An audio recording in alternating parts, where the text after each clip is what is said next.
Reddit by Reddit recap. Redditors who were dating someone that went from "I think I want to marry this person" to "I think I need a restraining order." What happened? Started out romantic and fun. Looking back, I was a stupid 15-year-old who thought he, 19, just saw me for how mature and sophisticated I was. Wrong. He was a horrible creep. Emotionally and physically abusive, and I was stupid and naive. The last straw was when he asked me to come over with my friends. And when we did, he was doing naked stretching and refused to put clothes on. I was so embarrassed. My friends left and he had some dinner made for me, which we ate, and some alcohol that he had spiked with crushed up oxys. Disclaimer, I was in no way into pills. All I did was smoke weed and occasionally drink. I'll spare you the horrible details, but it was not a good night. I dumped him a few days later after trying to process what had happened. Took me years to finally understand, and he went batshit crazy. Tried to commit suicide. Stalked me. Broke into my house and stabbed my soccer ball and left it sitting on my bed with a giant knife in it. Oh, and he stole my panties and posted photos of him with them in his mouth all over MySpace. Oh, the early 2000s. I sincerely hope he winds up in prison one day, because I know he still has a habit of going for extremely young girls who are too inexperienced to know what the F is up. I was young, dumb, and thought I was in love and ignored many red flags. As he got more comfortable around me, he let his crazy out. Someone stole his cell phone and he asked me to purchase a shotgun for him so he could go shoot the person who did it. It took me another year and a half to leave. I did try breaking up with him, but he told me that if I ever tried to break up with him again, he'd kill everyone I love and then himself, so I'd know what it was like to be alone. That relationship ended in an order of protection against domestic violence. He was nuts. The worst version I have of this was a guy that I had been dating, who rammed my truck with a moving van repeatedly at an immigration checkpoint in New Mexico. Well, after dark. He thought it was funny. He'd been behaving badly, but I just thought it was the stress of the move. The aggravated assault by U-Haulers when I decided to break up with him. He stalked me 4 years after that, harassing me at work, which led to me getting fired. I switched from law firms to legal software, and that seemed to make it harder to find me. His stalking ended in blowing up a brick-and-mortar mailbox with plastic explosives. I think he laid low after that, because the FBI was looking for him. He eventually moved back to California.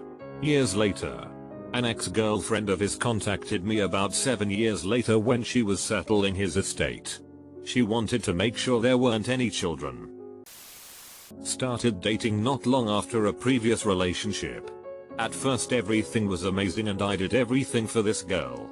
For my 21st birthday we went to Alton Towers with 2 of my friends, one boy and one girl. We stayed over at the hotel. We were all in the same room having a drink and a laugh when suddenly my GF storms out the room for no reason. Rightly so, I follow her back to our room as to ask what's up. Before I can even finish my sentence, she punches me square in the face, gets me to the floor and kicks me about 5-6 times. I ask why, and it's because I'm apparently always looking at my girlfriend. Anyway, in the morning we set off home and I assume all is well. We drop my friends off and as I pull up to her house she puts her feet on my windscreen and kicks it 3-4 times, cracking it. Not sure why I stayed with her for a month after this, as she scratched at my face repeatedly when I accepted an old school friend on Facebook. Started dating in high school. Had some ups and downs, but at the time I just chalked it up to us being immature. My last 2 years of college really proved he just had serious issues. When I moved out of state for good, it's like a switch flipped and he got extremely possessive and controlling. Wanted all my friends' numbers. Gave me a schedule of when we need to be in communication, and if I missed any he was blowing my phone up with threats of suicide. Finally got the restraining order when he showed up to my friend's apartment looking for me, threatening to call the police because I still had a pair of his shoes that I didn't even have. That's so crazy. Something very similar happened to me, except I was the other side of it. Looking back, it's insane to me how I could think the things I was doing were right. but I did them anyways. I'm not sure what happened in that relationship to bring that out of me, but I developed some serious hang-ups that I'm still working to get over today. I was dating a guy who was very sweet in the beginning. After about 6 months he got possessive. He didn't trust me. An example of this was one night I told him I was meeting a friend I used to work with at a bar a block away. We lived in a safe area and it was a short walk. Her name sounded like it could be male or female, but I assured him she was a she. He showed up at the bar while we were there and it made him look very insecure. He began tracking my phone's GPS. I found out when I stopped at a relative's house after work on my way home and he freaked out and called my mom. She actually knew that was where I was and he had a hard time believing I wasn't cheating. The last straw was my first week at a new job. I worked nights and had my phone. I got this long-winded email regarding an innocent comment on a Facebook selfie of me. There were screenshots of it and a huge manifesto about why my buddies online all wanted to take me away from him. After I broke up with him, I got emails for months swinging between apologies and telling me I was the abuser. I got emails telling me he was being dogged. It was insane. Started dating a woman who agreed with me on the idea of being childless. I was 100% certain, and still am, almost 25 years later, that I did not and do not want children. We commenced dating.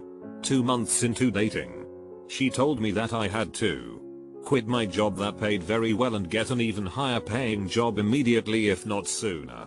That I had to purchase her a large house in Connecticut. At the time she was living in Queens, NY, and I was living in southern Westchester County. And finally, I had to get her pregnant immediately with the first of 10 children she wanted by me. No, she was not kidding at all. I think I invented ghosting in that moment. It was, after all, 1994. How hard did I ghost her? I moved from NY to AZ overnight. I vanished. We're FB friends now, though. She actually ended up following me to AZ. She tracked me down. I had a fairly large internet presence at the time on Usenet, so she was able to get messages to me, and ended up moving 2 hours away to Phoenix. After a few weeks, it was clear that I was not interested in resuming the relationship. She started dating around, met a guy, and later married him. They are by all accounts very happily married, and no kids. This would have been late 1994, early 1995. In 1998, I met the woman that is now my wife of almost 20 years, and moved to Northern California to marry her. I ended up with 2 stepkids. They were 17, 21 at the time, and now I have 3 grandchildren, whom I absolutely adore. So, I sort of bent the rules. I got all the awesome of grandkids without having to actually raise kids myself. My wife, to answer the inevitable questions, is 10 years older than I am. She friended me on FB. There are no hard feelings. We both realized that we would have made terrible spouses for each other. She found who she needed, and I certainly found what I needed. My marriage has been literal bliss. I'm in NorCal and I have to go to work in about 10 minutes. I'll check back to see if there are any additional questions. I'll throw my hat into the ring here. Dated a chick years ago. She was essentially everything I thought I wanted in a girl. She was cute, funny, liked just enough things I liked for us to have common interests, but just different enough to show each other new things and experiences. I was heavy into her and she was heavy into. Then things got weird. She started getting jealous of high school friends I'd known way before her, and even went as far as telling me I wasn't allowed to hang out with some of my female friends except for the few she thought were uglier than her. Things got worse. She started getting jealous of inanimate objects like my game consoles and video games, some of which she gave me. It came to a head when my grandmother asked me to watch her dog. She was a tiny hand dog that I adored, and one day I was half asleep and saw her literally kick this tiny dog off my bed, like with her feet. I asked her what the hell her problem was, and she told me that she doesn't like that I give the dog more attention than her. Things got even worse. She would physically abuse me when I did things she didn't like, such as bending my fingers, hitting me in the face, etc. Eventually everything I did she didn't like. After a while I got the courage to dump her and she tries to tell me she's pregnant to keep me, which is an obvious lie. After that I discovered she'd still stalk my Facebook page and told some of her friends and mutual friends that I was the abuser. I also learned that when I was away she'd let dudes feel her up and other stuff too. Luckily I've landed a great girl that cares about me and isn't a jealous psycho like she was. We were in a long distance relationship for over 3 years and eventually it started to fizzle. She'd tell me to move to the States and drop my college degree, my family and my animals to live as an illegal immigrant, and I could just do whatever jobs I could find just to be with her. I told her I needed to wait. She'd get very upset every time I went out with friends and would bombard my Facebook wall with random crap and send me private messages with passive aggressive insults and threats of suicide. I broke it off with her and moved on. But she kept messaging me asking to be friends. I tried, but she'd randomly blow up at me insulting me for ruining her life by making her think she could be loved. I told her she did deserve love and she'd get even more upset. We couldn't talk at all. Last year she messaged me yet again. We broke up in 2013. Telling me that I had a legal obligation to marry her since I said I would 5 years ago, and therefore she expected me to just fly up there and fulfill my obligation to her. Had to block her. We were spending a large amount of time together, with me staying at his house several nights of the week. He went mad one day because he said we weren't spending enough time together. He pulled out a notepad and drew up a schedule, outlining in excruciating detail each hour that I would spend with him throughout the week from then on. I distinctly remember sitting there, saying nothing and feeling like I was in the twilight zone.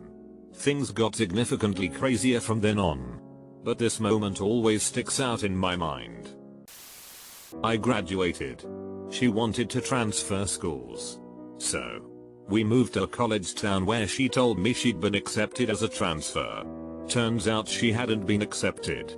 And when she applied, was not accepted. She got a job at Walmart while trying to figure out her next move. After about 2 months she decides we should move to Pittsburgh. She's convinced this will solve all her problems and make her happy. Except we're in a recession and I just got my first good job. I don't want to move. She became abusive. I didn't want to go home. She was constantly negative and on the edge of a screaming fight. I was just avoiding her at the end. We were together 4 years before that. And she was always moody but not abusive. 6 months of that, and she went to her hometown to take a semester at a local school and stay with her parents. I called her 2 weeks later and told her not to come back. It had been like a weight was lifted from me, and I never wanted to see her again. Best comment of the day. I was with a guy for almost a year. We were friends for a long time. Before we started dating, we began living together, and he became more concerned about my coworkers being interested with me all of a sudden. He would come to my work if I didn't text him back fast enough, and if I were around any other male workers he would just stand far away until I noticed him staring at me. Then he'd leave, and we would fight for at least an hour when I would get home. One time he picked me up from work and came inside. My manager was counting my money as I slouched over the counter with my elbows propped up to hold my head in my hands. My boyfriend wouldn't say a word to me in the car on the way home. I ignored him being quiet and sat on my phone. I was startled when I heard a loud bang and realized my boyfriend was hitting his head against the driver's side window over and over while driving. I was yelling at him to stop, but by the 4th hit or so, the glass shattered. He of course started freaking out and pulled over into a near Taco Bell parking lot. He was crying pretty hard and starting saying I'm sorry over and over. He was driving my car, by the way. I quickly got out of the car and took my shirt off to wrap around my hand and wipe all of the glass off the seats so that I could drive us back home without cutting myself on accident. It all happened so fast I can't remember my reactions. It wasn't even until later, when I was picking glass out of his scalp, he told me why he was so upset. Apparently he didn't like that I didn't have all my work shirt buttons buttoned while I was leaning over the counter talking to my manager. I worked at an arcade and wore a polo with maybe 3 to 4 buttons below the collar. Buttoning all of them would make my shirt tight around my neck. I still kept at least the bottom 2 buttoned pretty much all the time. He said that my manager is a creep and I shouldn't sexualize myself in front of him. It started a whole new argument, even though he was bleeding from the head from the tantrum he had just thrown, not to mention breaking my car. I stayed with him longer than I should have, especially after that. I really loved him, and I hoped he finds help.